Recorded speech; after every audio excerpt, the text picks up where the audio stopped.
Once again, everyone, thanks a lot for joining for the this webinar here between Erik and I. Erik works at Gannett. He'll introduce himself shortly. And we're just going to have a friendly chit chat and talk a little bit about their journey, the challenges that they've run into. If you guys have questions, feel free to ask them, and then we'll read them and I'll repeat them out so that we can hear from Erik how he's tackled some of those challenges. So yeah, Erik, do you mind starting out, introducing yourself real quick? Sure. And yeah, and we can kick it off from there. Hey everyone, Erik Rogneby. I'm the Director of Platform Engineering at Gannett. We are part of the product organization at Gannett. If you don't, Gannett is not a name that you know. We're a 115-year-old newspaper company with over 100 daily papers and over 1,000 weekly papers in 43 states. And our national brand is USA Today. So for an old company, we're doing quite a few kind of new stack type things. My organization is responsible for kind of all the cloud infrastructure that our digital properties run on. And I have 3 teams. I've got a cloud engineering team that's kind of responsible for that kind of core infrastructure and a lot of the tooling that goes around that. I've got an edge engineering team, and then I'm also responsible for our data lake. So that's quite a few responsibilities. Yeah. So what's a typical day like for you, by the way? Well, so my teams, they sprint, do 2-week sprints, and every morning we're a remote distributed team. You know, I'm in Seattle, got folks in Virginia and Florida, Idaho, Montreal, and we also have a couple contractors that are down in South America who also contribute. So yeah, every morning we gather up on a Zoom. We have kind of I have a Zoom that's up all day. Folks can join and ask questions and collaborate there. And so we gather on the platform engineering Zoom every morning, and each team kind of goes through their stand-up so the different teams kind of know what's going on with other teams. So start with that, and then it's into generally some project meetings and some planning and roadmap type stuff. Just to give you an idea, so our platform we kind of run as it's kind of platform as a service with development teams as our internal customers. We try to provide a set of tools that kind of have some guardrails, but try to get out of the way of dev teams for the things they need to do, and really let them focus on their core job, which is writing code and getting the product features out.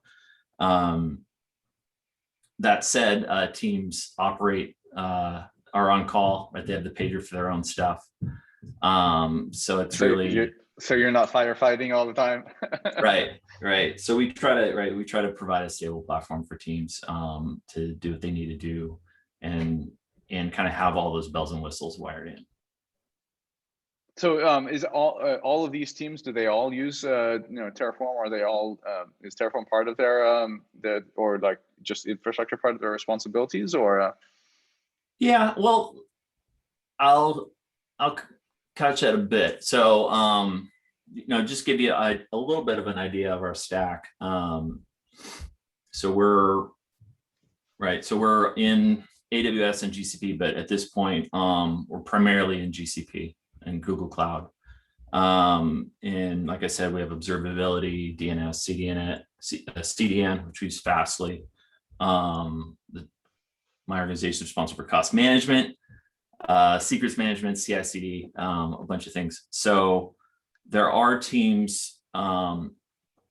And also GKE. So that one of my teams operates shared tenancy Kubernetes clusters, where the team tenant is at the namespace level. So teams kind of have full control over their namespace and can deploy, services and pods however they like.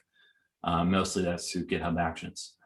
It's kind of CI/CD that we're our first choice, but teams can do other things if they want.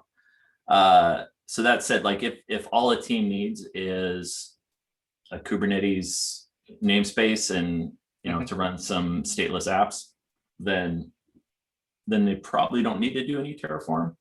But that is rarely the case, right? Even if it's just they need a pub sub queue and a memory store or a bucket or some other thing. We did try to stay cloud agnostic for a long time. And full disclosure, we're a long time Scalar customer, and we're heavily used their cloud management platform. And that actually really helped allow us to migrate to Google quickly, just because that did have that cloud agnostic element to it.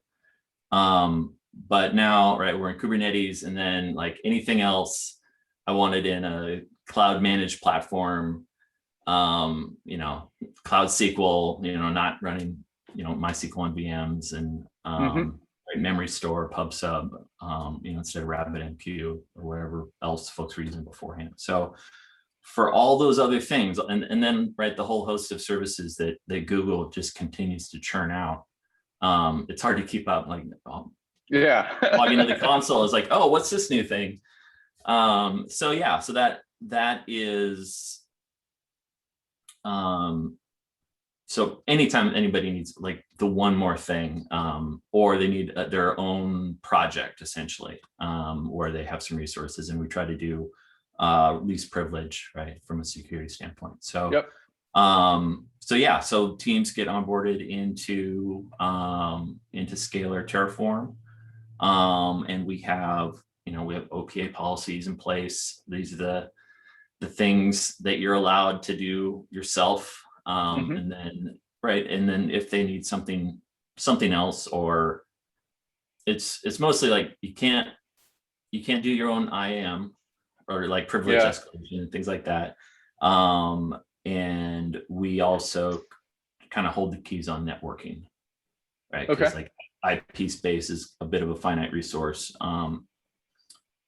So if you really have to have access to kind of internal network and some of those other resources we have, like HashiCorp Vault and things like that, then there's a little bit more engagement in getting those network resources stood up. But for the most part, it ends up being very self-service, and that's what we like, because the team that's responsible for kind of all this underlying infrastructure, cloud engineering team, is it's 5 people.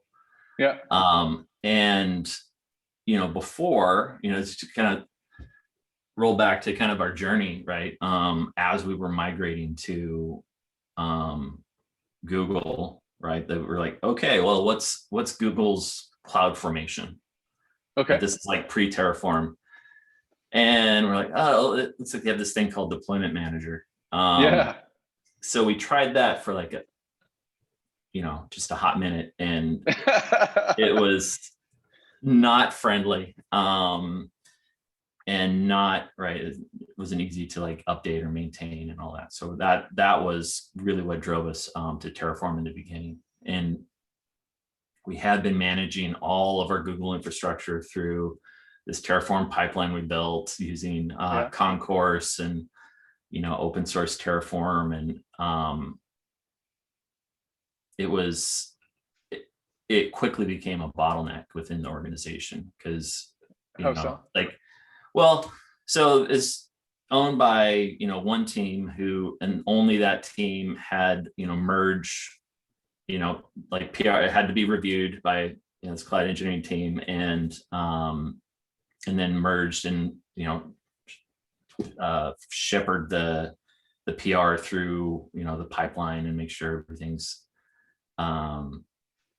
provisioned out there. And depending on the quality of a Terraform provider, mileage may vary, because there might be something thrown upstream at the Google API layer that you didn't get in your plan and things like that. And so then the pipeline will be blocked.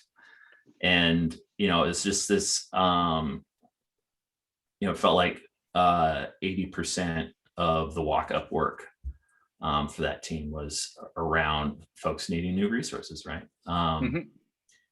And yeah, and this, so and at that time we were still kind of in the VM world a little bit, so we're still using Scalar's cloud management platform, and we're like, hey, how about you add pub/sub queues to, or subscriptions and topics to this and this other thing, and and I think that was a little bit where that conversation got started. It's like, or hey, we're starting to use Terraform. What if Terraform is what if we could do Terraform in Scalar? But yeah, and because we want all that, we want it to be self-service, but we can't give out the keys to the kingdom, right? That's always the challenge. What did that look like in the beginning? Because there's in the early days there's a skills shortage, right? Like not everyone knows how to use Terraform, not everyone uses it equally. Like how did you kind of reconcile that with trying to give more people access and self-service and all?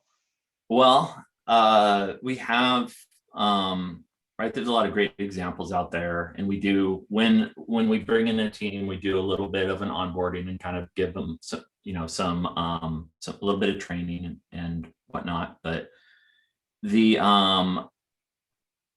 motivator of not having to wait for your resources, to be able to get your work done, and these are it's dev teams, right? It's not a product manager asking for something.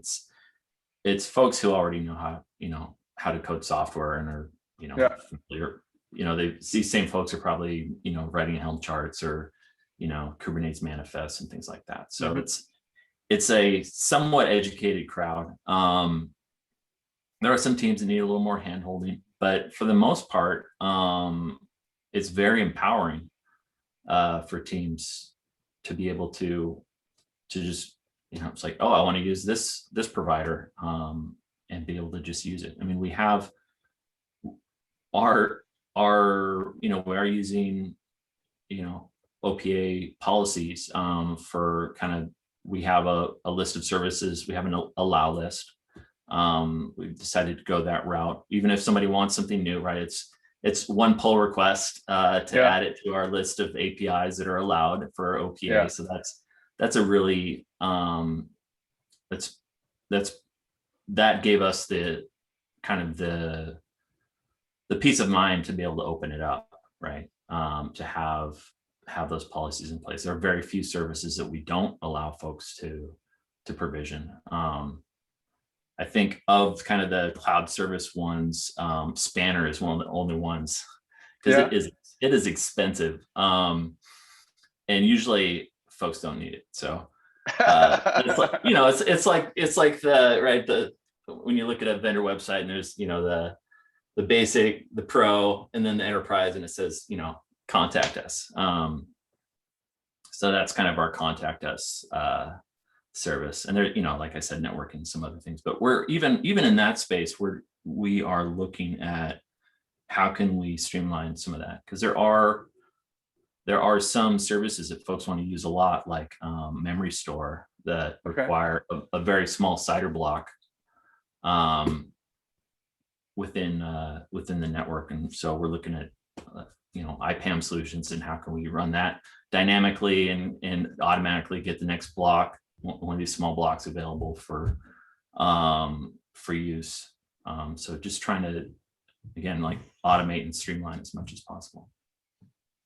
So it sounds like like the fact that you allowed folks that needed resources, you gave them a path, right? You said, hey, like you can learn how to use Terraform and make a pull request against this this repository, and and that's and then like from the moment you did that, like how fast was it adopted? Was it like did folks like jump on it straight away, or were they reluctant to get on it?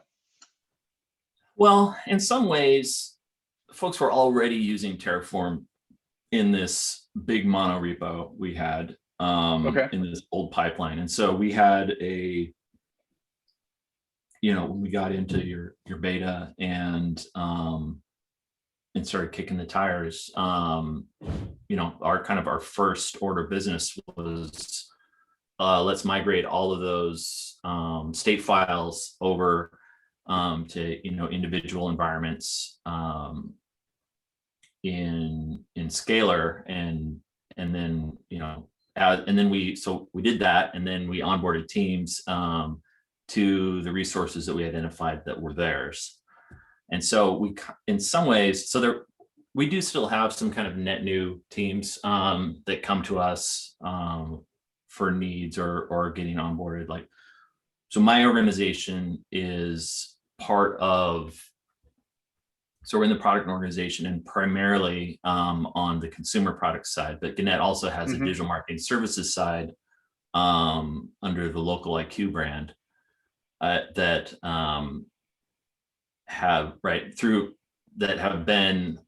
come to Gannett as through acquisitions and consolidations and other things like that. So they already have like some of their own infrastructure world, but everybody wants to come to the platform and come to Google and kind of get the advantage of all these consolidated services we have. So we do still have a few teams that we're slowly onboarding like that. Okay. And so, yeah, it's been, I think for the most part, it's a really user-friendly platform. It's and the fact that you can shop out of a Terraform registry, and it's like, oh, here's this well-documented resource that I can, like, somebody, it's like, oh, I came to me the other day that they needed, I don't remember, it was like data proc or data flow or something, needed a firewall rule so that it could talk to this other thing. It's like, well, here's the provider for that. And they're like, oh, wow, thanks. And it was like, it's a little bit of a, let me Google that for you type thing. But, like if folks think about, right, when they hear something like firewall rule, right, like if you've been in the industry long enough, you're like, oh crap, I got to go talk to a networking team and go in front of some change board and get security to sign off on like opening up these ports. But that's just not the case, right?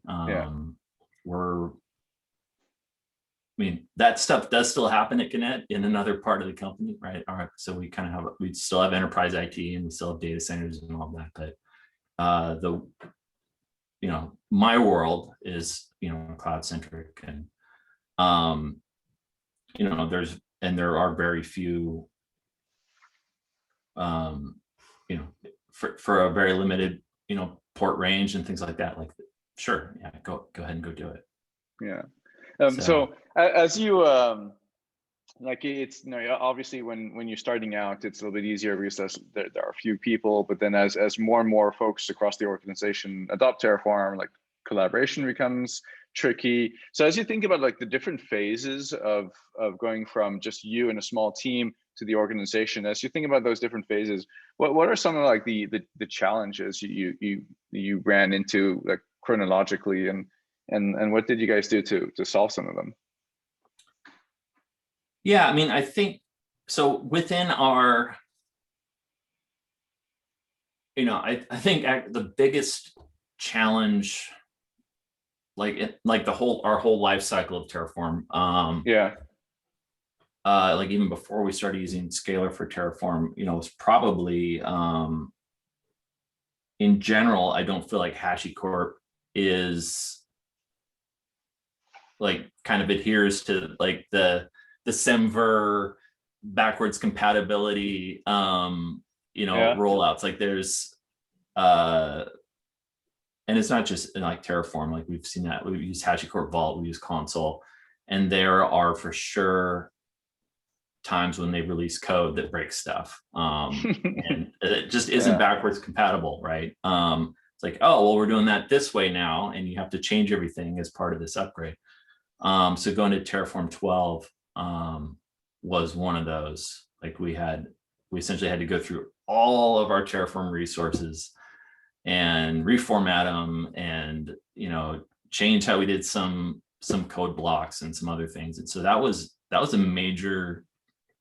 I mean, we needed to do it. There were features that we needed, and you want to keep up for security and you just you don't get too far behind. But that was a major initiative for us, like this Terraform 12 upgrade. And it took months. And part of that was how, right, that we were in this monolithic pipeline and all of that.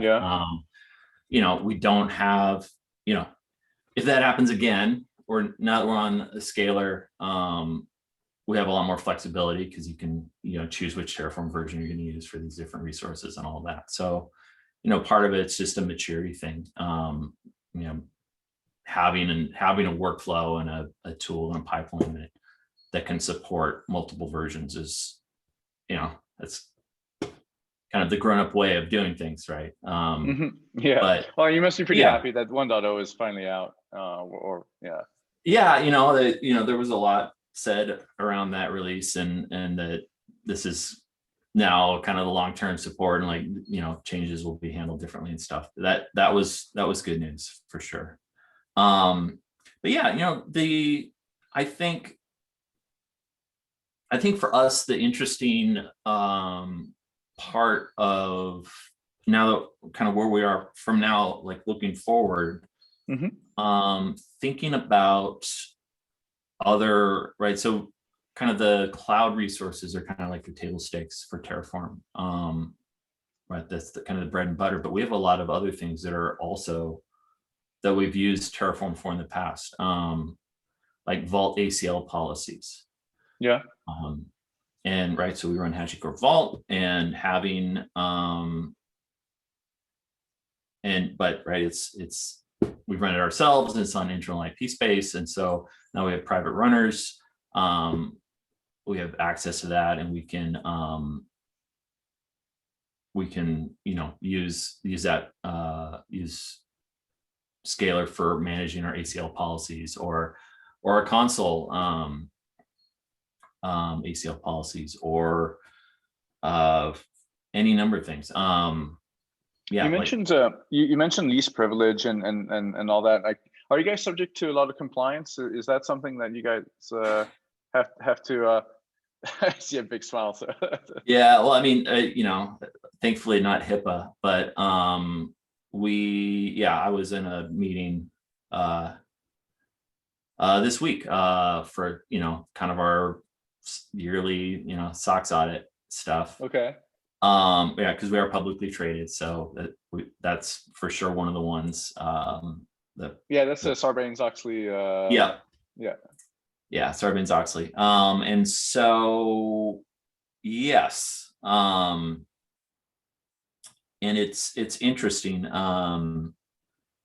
As more, that's one of the tricky things about running kind of the self-service model. Like, we do have teams that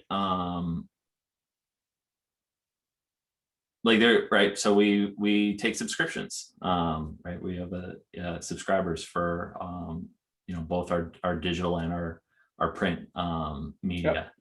And and some of that subscription traffic flows through our Kubernetes clusters. And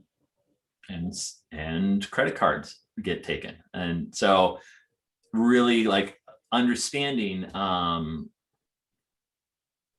like, are those credit card numbers actually flowing through the cluster, or are they going directly to this other like payment system and things like that? So that's one of the trickiest parts around this self-service model, because right? Like once you give somebody access to a namespace, right, they can start just deploying containers and pods and rinse and repeat. So absolutely. And it is a space that my teams are getting like more and more into. You know, we like cloud engineering team is has some security initiatives for some, you know, leveraging some tooling for, you know, detection and vulnerability management within the cloud.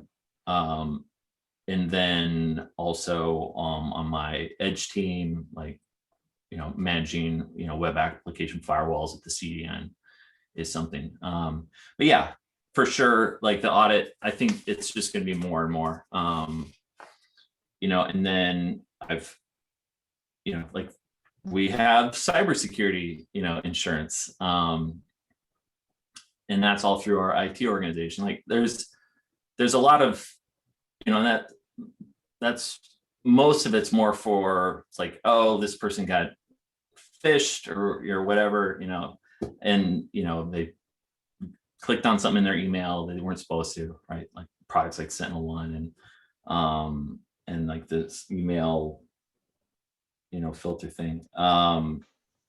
But so that makes it really hard when you have to have compliance as well. So like, what's your secret to that? Is it OPA? Is it yeah, so it's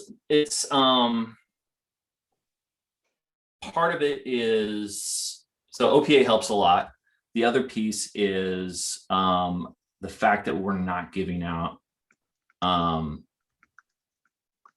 like the Terraform platform is able to act essentially as a proxy for these resources. Like there's a very small team that has admin access, right, to all the projects. okay? And that's one of those things that the auditors want to see. They want to know, okay, who essentially, like, who has root everywhere, or who can get to this resource, and you know what's their reason for having access to that. And so having those controls in place, not giving somebody like owner or editor on a Google project is a big deal, and really narrows down the scope of that audit for us. So that's huge. And you know, it's a real advantage to kind of having those controls. It's like it's almost like leasing credentials, and we have an audit trail of, you know, who ran that plan, or who ran that that Terraform run and applied those, you know. So that's the other piece. So what does that look like when you are going through the audits? Like what sort of controls do they ask? What do you need to show them? How do you go about doing that? It's interesting. It's a lot of it actually comes down to they want so that there'll be, you know, there'll be key applications that are identified that are in audit scope. Like not everything is in audit scope, right? There's a lot that isn't, because right, like on our platform, like we have our front end, we have our authoring system, so we have our own internal CMS, content management system, and then we have, and that is broken into kind of the front end for that, and the back end, which is our content API. It runs up GraphQL. So like those things are not in scope.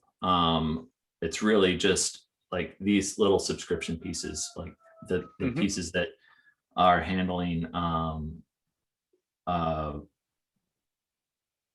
customer data and credit card data. So yeah, anyhow, but yeah, so what does it look like? So it's mostly around how's access to these applications managed. So a write-up of that, who has access, and then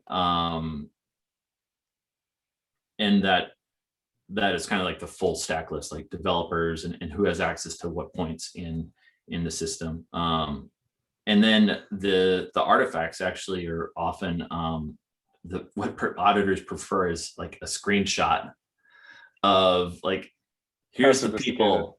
Yeah, it's because then it can get put in a document, and it's kind of immutable. But yeah, it's oftentimes kind of a description of here's a system, here's how this is controlled, and then here's the screenshot of the people who have this role and access. And so, kind of having role-based access controls tied to teams and things like that is a huge advantage. And that's always something we've tried to do, not granting individual privileges to individuals, because people change roles, people leave the company, and that in itself can create issues, right? There may be a resource that's somehow tied to a developer key, or that and then a person leaves, and then we shut down that account, and then problems that thing doesn't work anymore. And then you have to scramble, figure out what happened. So that RBAC, role-based access control and finite permissions piece is huge for us, and it's a big win having that. What are some of the like what's on your roadmap now? Like, what are some of the challenges you guys are running at now at your scale? First of all, just get an idea of the scale. Like, how many people have touched Terraform in one way or another at Gannett so far? That's a great question. I could probably look at. I mean, it's probably more than 100, but maybe under 200. Okay, so like between 100. So like that scale, like what are some of the challenges you guys are running into now, and kind of what's on your roadmap of making this ever more developer friendly and easier for compliance, et cetera? I'm trying to think of what, I don't know if we have. I think it's really just, I don't feel like we have a whole lot of challenges right now. That's good to hear. Yeah. I think allowing, to pull in, modules and resources, or providers, modules and providers from, from other places has been like, I want folks to be able to shop off the shelf. We had toyed with the idea of kind of managing this curated set of resources that folks could deploy. Sorry, it's my office mate here. Hey. Sounds like a hungry dog. Yeah, he's having a dream.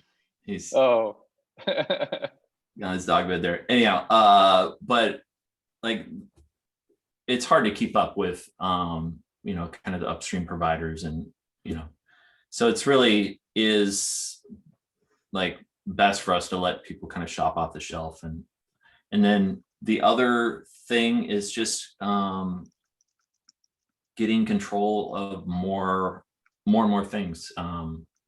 Like we've done cloud, right? The core cloud infrastructure pieces, and wanting to get into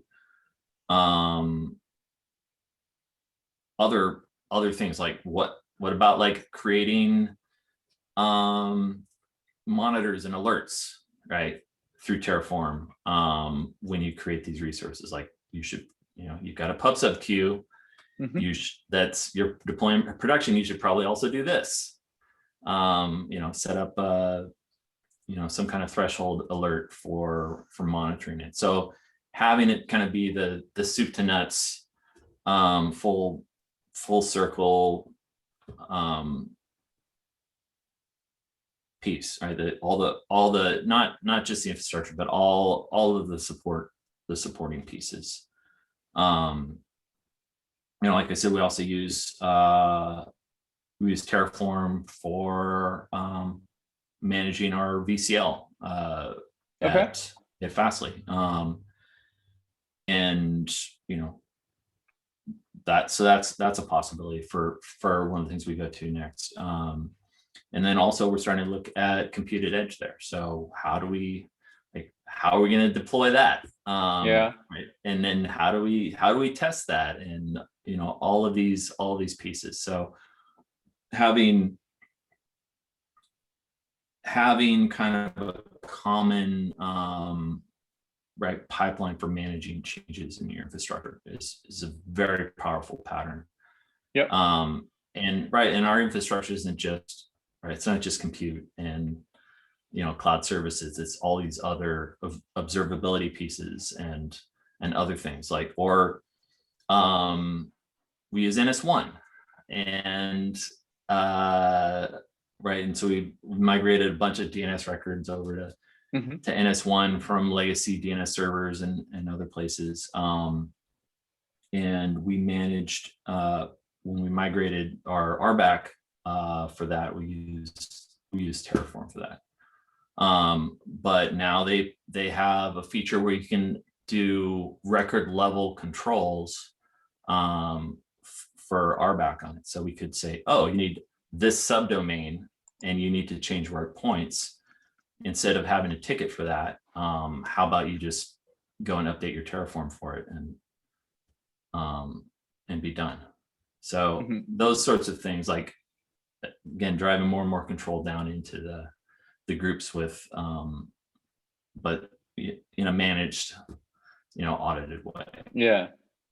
You mentioned at the beginning that you were responsible for cloud cost optimization or managing costs in general.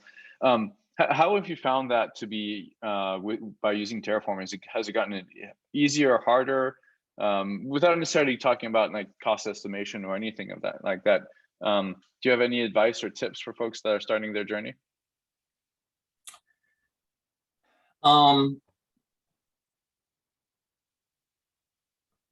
I would say when understand what so the cost optimization piece is super cool. But just in general, even when you're making the big decisions, price things out. I have 3 different observability vendors, and they have 3 different prices for depending on what they're ingesting, right? Yeah. And yeah, so it's really, do the math ahead of time, and try and figure out where you're where your break-even points are for the effort. For example, we were back when, for a long time, we were really leveraging the committed use discounts in Google. It's like the RIs in AWS. And that was a while ago. It was before AWS started doing their per minute pricing for instances and stuff. Right? For a long time, it was if you spin one up, you're paying for an hour. And so anyhow, but yeah, so the committee use discounts in Google, it's a huge savings. And at that time, Google allowed you to manage them across all projects for a region. And that was also before AWS was doing that. So it was actually a big cost savings and a lot less to manage. So I just had to look at how much, how much compute am I running? Okay, top it up. The Google folks actually told me my level of commitment and savings and optimization was kind of legendary within the ranks because we were at that time we were only growing we were kind of migrating to Google and we were only growing our compute there. But we're actually not. Yeah. Oh, go ahead. Yeah, I was going to say, like, was there anything specific to the workflow that made you obtain that legendary status? It was, yeah, it's just really like looking at your kind of understanding your growth, right? I mean, that's the understanding why, getting to the bottom of why you're using what you're using is a big piece of it. Because there are times when, oh well, we're migrating like Couchbase from here to there, or we're doing some kind of big backup or restore effort, so we're doubling our resources so we can do that, things like that. Like there are times when you have kind of out of band usage patterns, but looking at it long enough time scale and things like that, and you can kind of tell if your usage is steady. But all that said, we actually aren't using committed use discounts that much anymore. Probably 80, maybe 85% of our workloads run in GKE now. And we're using Spot. We're Spot Inst. I think they got bought by NetApp, but it's a really, really great solution. They run on, they manage an alternate Kubernetes scheduler that provisions your workloads on preemptible instances, and they have some secret sauce that knows when they think preemptibles are going to get shut off, and so they'll spin up new ones that might gracefully migrate your workloads. And they also do a better job of bin packing containers within Kubernetes, even without the preemptibles, than the kind of the default scheduler. And so that's kind of the next gen cost savings for us, was leveraging them heavily to to get more out of our resources. They're go ahead. Yeah, I was going to say, speaking of workflow, like what's been the history of your workflow? Like, I'm sure you guys have changed your development workflow quite a few times. Like, what was the initial one with the CLI, and like, what did you guys do? Like, at what point did that workflow in the early days need a change to accommodate, either the cost stuff we just talked about or the compliance stuff we talked about earlier? Like, what's been that history of the workflow, and how, like, what challenges have you guys gotten with it? Yeah, that's a great question. I mean, we've kind of gone through the full evolution. Right, we're doing VM-based workloads with Chef. Right, that's a different kind of infrastructure as code, and then adopted Kubernetes. And from then kind of the Docker containers are your immutable artifact. And so we're like less concerned with like churning out images, right, and things like that, because we're just running on Kubernetes nodes, and those get updated by Google. So that's, we've been kind of move resources from managing kind of our image pipeline and making sure our packages are up to date and all of that, to doing things like manage Kubernetes controllers, right? Like we're running Elastic. We were running the Elastic controller, so we brought Elasticsearch into the clusters, and that was a huge cost savings for us. And it performs better than when Elastic was running it for us, just because it's closer to the things it's searching and caching and all that. So, but yeah, we've, from a CI/CD standpoint, there's been a lot over the years. There was Jenkins. There's still some Jenkins out there. We were using Concourse for some of our pipelines, because it it allowed you to do kind of this nice containerized model of, inputs and outputs.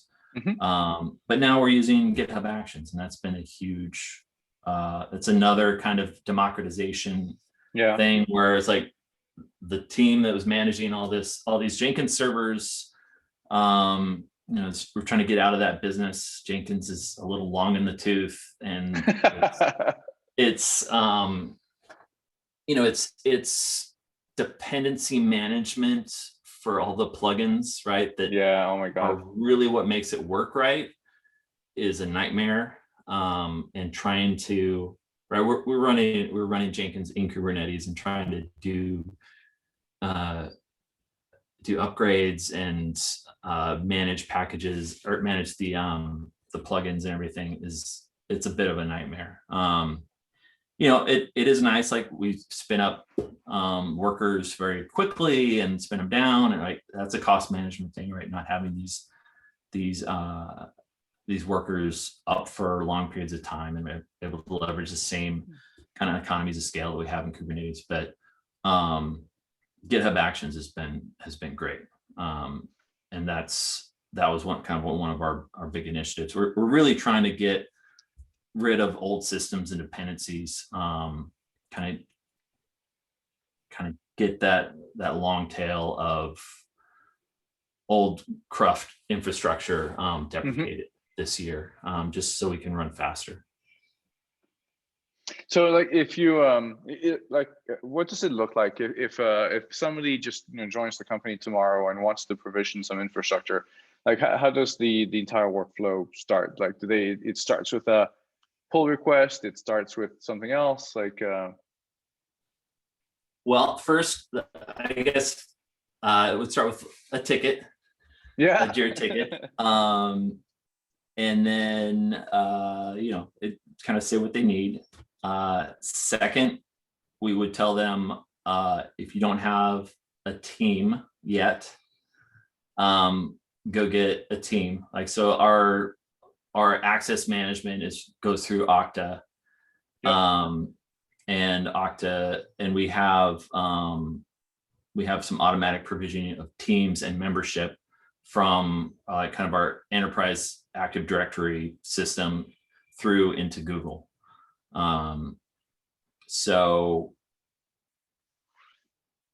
and also into Scalar, like these Scalar teams and their memberships are created. So we try to never provision people or provision teams. That way, as the team grows, right, adding more people, it's like, oh, just go get your new person added to your team, and it'll just automatically flow through, and they'll have, because somebody will ask for, oh, I need all the same permissions as this person. It's like, well, you should probably be on a team together. So that's kind of the first step. That's the main roadblock we throw up. It's like, happy to help you. What's your team? So we get a team, we get them provisioned, and then the one kind of the one thing, the questions are, then for that onboarding, do you need Kubernetes? Because that's kind of one kind of checkbox in the provisioning piece. Do you need your own? So if they need their own project, we'll get the project provision. What do you want it called? Do you need a dev project also? Which some teams don't. Some teams are just internal, right? And they're not rolling code. They're maybe running a analytics model or something like that, and they just need internal. So not internal to the organization, but internal to like they're not going to push something where they are going to have a release cycle and put things out that are facing customers, actual paying customers. So, but yeah, so understanding that, and then we get the projects provision, and at the same time, so we have kind of this feedback loop of creating a project, which then also creates the Scalar workspace through calling back the Terraform APIs for Scalar itself, which is super cool. And getting them all set up. And then like, here's some labs we have, and here's the documentation, and then they're off to the races. Yeah, well, we'll have like kind of a little bit of a 30-minute training, walk you through hand-holding meeting. But after that, it's you're using your own GitHub repo, within our organization. And you've got your own workspace, and you can do things how you want to do it. I got a question from the audience here. What are the types of users that access Scalar, and how do they consume Terraform from it or through it? So for us, I don't see that in the Q&A. For us, it's almost entirely developers, development teams. And yeah, and it's, they can, if they want to do CLI, they can do CLI. Most of our teams use kind of a Git flow workflow. So, right, you wire up your, your workspace to a particular repo and get that all set up. And then they push code and do a pull request, and it just kind of automatically tests it. Gotcha. So back to what we were talking about earlier. So in that workflow, when that starts with the ticket, and then kind of continues with the the access controls, etc. Then at that point, from there on, they just now, if they have another project, do they go and file another ticket, or do they just understand? At what point does it become entirely self-service? Yeah, so once mostly,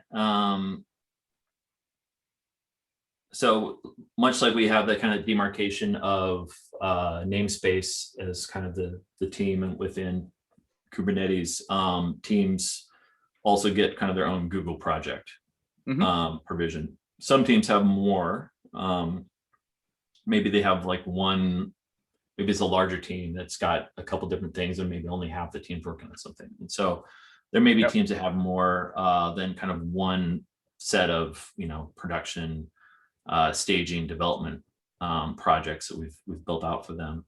But yeah, for the most part, most teams don't ever need more than that. Like they are happy to have all their resources kind of in one place and manage them. And if there's some brand new thing that we don't have in the allow list yet, right, that Google just put out, right, they've put out a whole bunch of new like data science services recently. So that was a case where like, oh, well, that thing didn't exist when we put this list together. So, oh, you want to use it? Okay, like we'll add it. And then once that so initial project creation is done by a cloud engineering team, but once that project is created, then teams are totally allowed to go and turn on additional services at the project level for their project from within their workspace,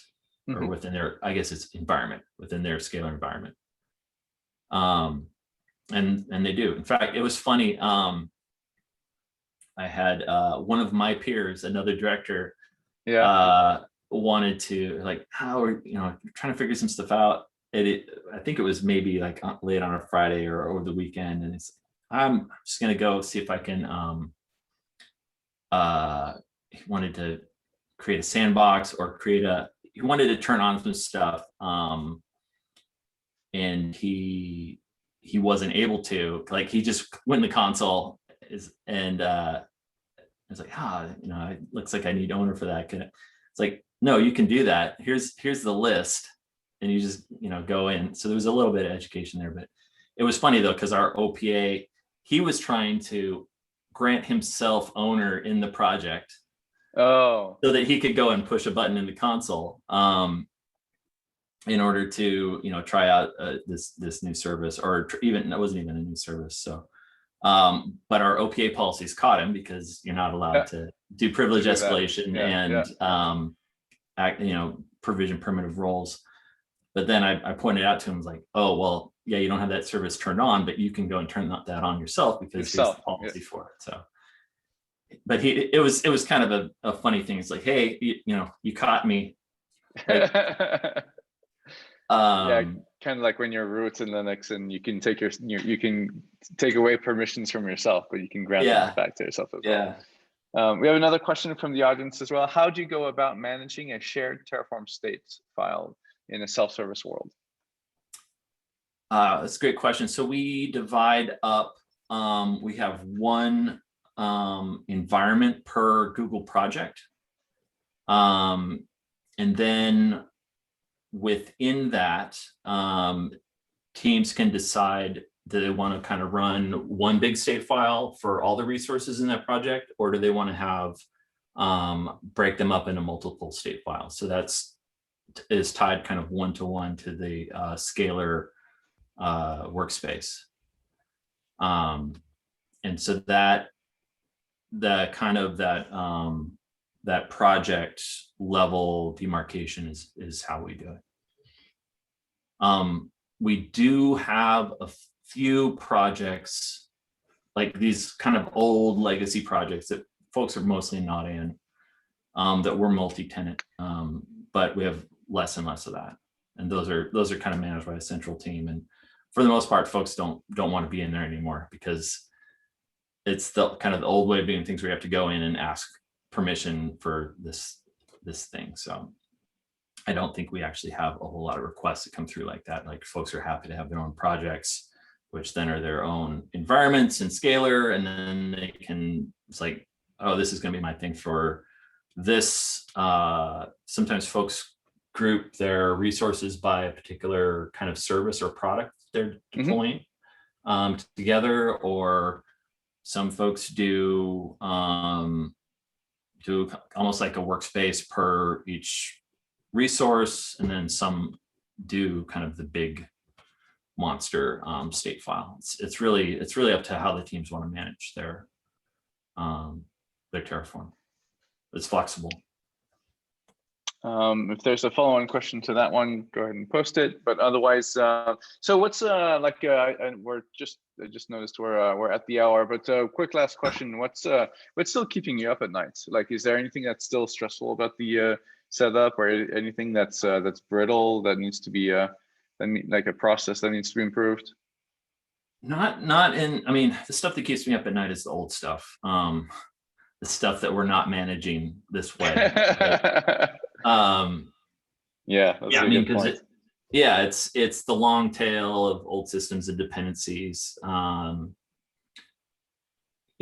we still have a chef server out there, and we still have some VMs running, but I don't have as many resources that know that older infrastructure as I used to, because we're not in it every day. Even the folks who have been around a long time, it's like, dusting off the Ruby skills every time you got to go touch a chef cookbook. And then, just old infrastructure. Like we were running console for not just for key value, but also for service discovery. Like, it was super cool when it first came out. But Kubernetes has service discovery built in. And so, but we do still use it for a few things, like our Couchbase still runs on VMs, and we use console service discovery for nodes discovering their Couchbase cluster, things like that. So so then that has its own DNS and its own TLS, and so we have some primary key infrastructure running that's very old, running CFSSL, and some like all state-of-the-art stuff when we stood it up, but it is stuff we're trying to get turned down this year. So that means getting those So that kind of goes to like the things that I have coming, like Couchbase Autonomous Operator. So running Couchbase in GKE. Cool. You know, and then more automation, like getting IPAM stood up for managing our internal IP space and being able to divvy out those really tiny CIDR ranges for things like memory store and file store in Google. But yeah, the keeping me up at night stuff. I mean, for the most part, like our stuff's dialed in pretty tight, and like our pager's not going off that much. That's good to hear. But yeah, it's the old stuff, right? It's the, you know, like, and we were CentOS shop, and you know, Red Hat decided, you know, that's not something they want to do anymore. I mean, there are other options, but really, right, like we're just trying to get out of the VM world. And we're close, but it's that long tail. Service legacy and services. We have another question from the audience here. Curious how Gannett managed the development teams working on infrastructure as code. Was there a lot of hand-holding, or did the teams learn by doing, or did you just hire the talent in? And then there's a following question to that, which is, did OPA policies play a large role in the guidance at first?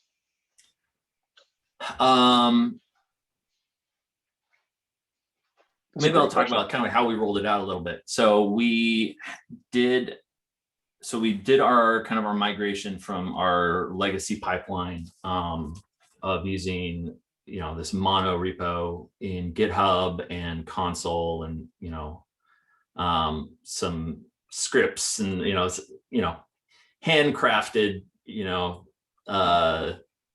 thing. So we migrated all those state files and those resources over to ICP. And then we slowly brought teams. And as we kind of migrated it by team, like we were living in both places for a while, but as we migrated all of the teams, Terraform state to ICP, we onboarded them. And we started with some super friendly teams, some, you know, eat your own dog food type stuff, some internal teams to my organization. But as a prerequisite to migrating to essentially onboarding teams into ICP, OPA was a requirement for us.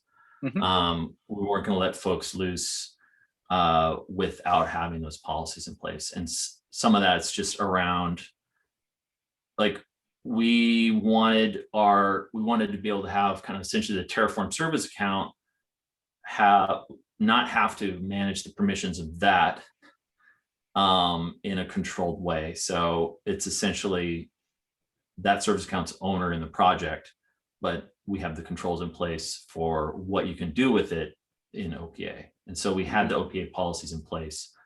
So it plays a huge role. That's what lets me sleep at night, is having those controls in place.